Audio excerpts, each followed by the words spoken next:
What's up, gist lovers, and welcome back to Ubas Trending Gist, the only channel where we break down the talk of the town. Now, if there's one name that has consistently been on the lips of Nigerians, it is Mr. Peter Obi. Love him or critique him, you can't deny he knows how to get people talking. Today, we've got our hands on a viral clip where he's doing just that, and he's taking aim at one of the most established yet unofficial institutions in our government. I'm talking about the office of the First Lady.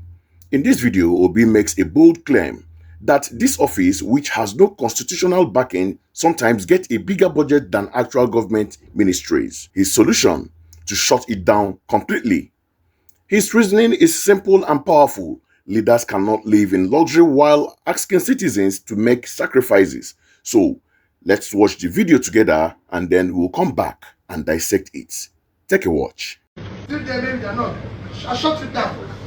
I went to Lagos, I shut it down. Where the office of First Lady was getting more money than some of our ministries. I shut it down because nobody voted my wife. And both of us live in the house. It's my wife and I love her. My best friend, my closest friend. But then, we didn't campaign. So I said, why should we have an office? She even have an advisor. Advisor on what?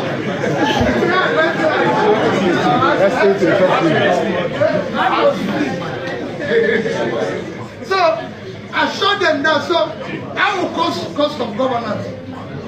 You cannot, my brother, you cannot feast when you tell people to fast.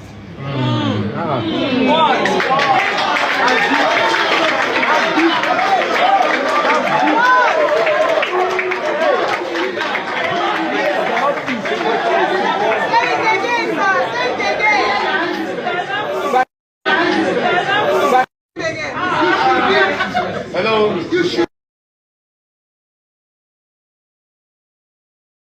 The cost of governance and the waste today is criminal and unacceptable. You wake up in the morning, they tell you, we've bought these new cars. The overhead for the entire agricultural ministry is less than 10 billion. By the time you add 160 for new jet, 21 billion for new VP house, 15 billion for Library of National Assembly, 15 billion for their clinic, and all other furnishings, you find out you are charged at 250 something billion. 95% of the politicians are the same. Shut down the office of First Lady because they had more money than some of my ministry. Nobody voted this woman. It's my wife. High food costs, high inflation, and people are saying we are hungry. Where do we put the blame? Squarely on the man who is in charge. Who is the man they declared the winner? And they're sacrificing. No, now. but you can't ask people to fast when you're feasting. Why are we always doing what is wrong? So everybody, and you can go on and on. And what they give is the excuse. So you must use the measures other people use. Let nobody tell you Nigeria is a poor country.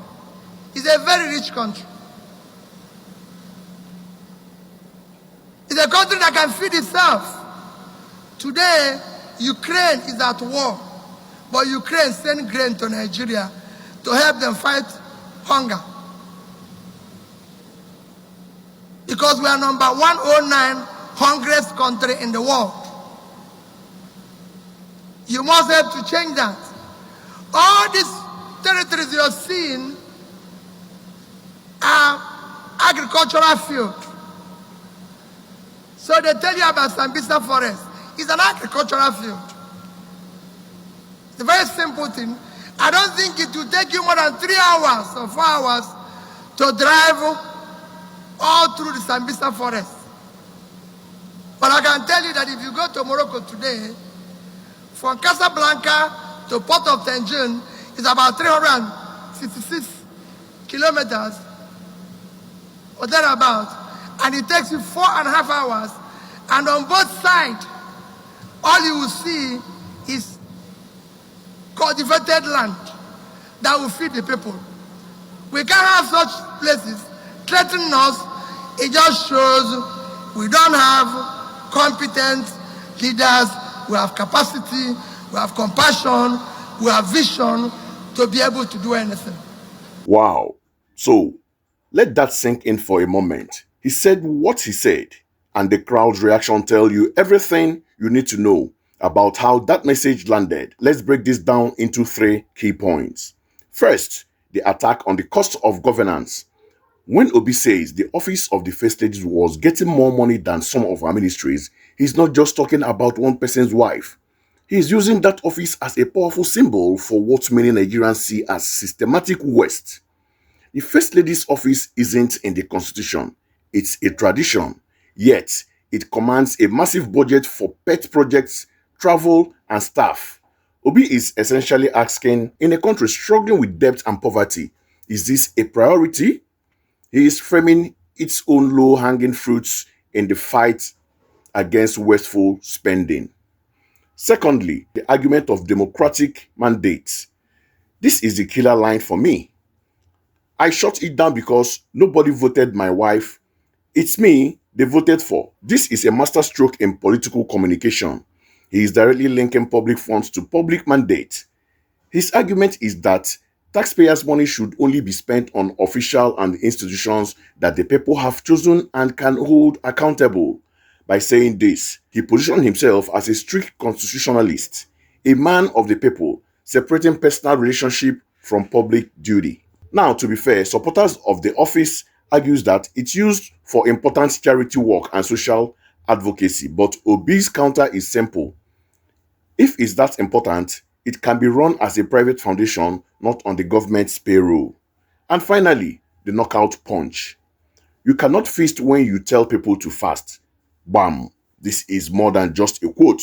It's a proverb. It perfectly captures the frustration of the average citizen who is constantly told, tighten your seatbelt and endure, while they see political leaders living lavishly. This single sentence summarizes the deep disconnect between the rulers and the ruled. It's a call for leadership by example. It says, if we are going to suffer, we will suffer together. And if we are going to prosper, the prosperity must start from the bottom. So, what we see in this short clip is Peter Obi's core message, distilled and delivered with passion. It's about fiscal prudence, accountability, and empathy. But now, I have to throw it to you, my amazing Gist families.